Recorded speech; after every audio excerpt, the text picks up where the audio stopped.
کہ اسے ہم پھٹنے نہیں دیں گے۔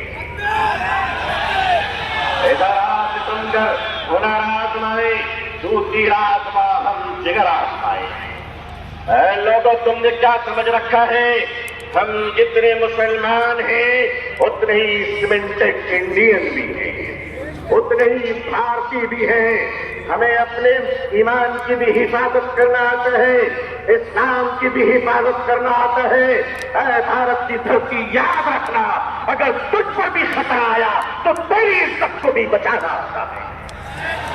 یہ چائنا کا بارڈر ٹکران اور یہ کشمیر سے پاکستان کی سرحدیں، اے بھارت کے نوجوانوں، اے بھارت کے آرمی جوانوں، یہ ہندوستان کا یہ جیالا مسلمان جن کی ماں نے ان کو گولڈ سے کا دودھ نہیں پلایا ہے، بلکہ ان کی رگوں میں حضرت ٹیپو سلطان کا لہو دوڑ رہا ہے، وہ قوم تمہیں یہ بتانے آئی ہے، وہ قوم تمہیں یہ بتانے آئی ہے، یہ نوجوان تمہیں یہ بتانے آیا ہے کہ چائنا کے بارڈر سے لے کر اگر پاکستان کی سرحد تک، اے بھارت، اگر تجھ پر کوئی خطرہ آیا تو اے جوانوں، ہمیں آواز دینا۔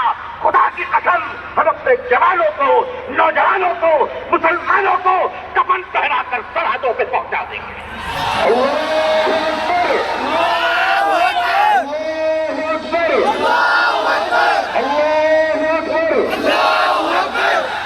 مگر یاد رکھیے گا، چپلوں کے بغیر تو ہم چل سکتے ہیں، ان چپلوں سے کوئی پوچھنے کہ ہمارے بغیر نکل بھی سکتے ہیں؟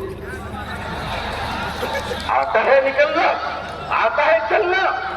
یہ ہندوستان ہمارا وطن ہے، اس وطن کو کل بھی ہم نے بچایا۔ مشکل یہ ہے کہ 47 میں بدقسمتی سے ہندوستان کا بٹوارا ہوا تھا، 2024 میں لوگ دلوں کا بٹوارا کرنا چاہ رہے ہیں۔ ہم اس دل کا بٹوارا ہونے نہیں دیں گے۔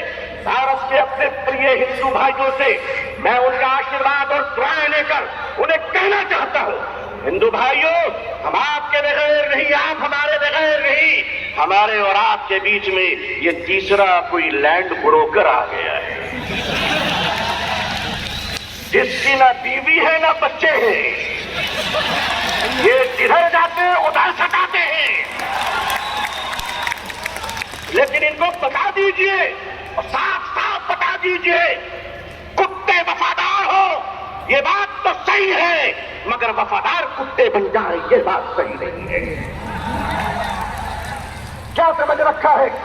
آل انڈیا مسلم پرسنل لا بورڈ، ہمارے بزرگان دین اکابرین بیٹھے ہیں، میں آپ سے سچ کہتا ہوں، ہمیں اپنے دین کی بھی حفاظت کرنی ہے اور اپنے دیش ہندوستان کی بھی حفاظت کرنی ہے۔ اب میں آپ سے ایک بات کہنا چاہتا ہوں، آپ کے ہمارے رہتے ہوئے اگر کوئی اڑیسہ کے آدی باسی کی کالا ہانڈی کی چھوٹی سی بچی بات بات کہہ کر اگر بھوکے 7 دن میں مر جاتی ہے تو میں اپنی قوم سے پوچھنا چاہتا ہوں، مالداروں، خدا کو تم کیا منہ دکھلاؤ گے؟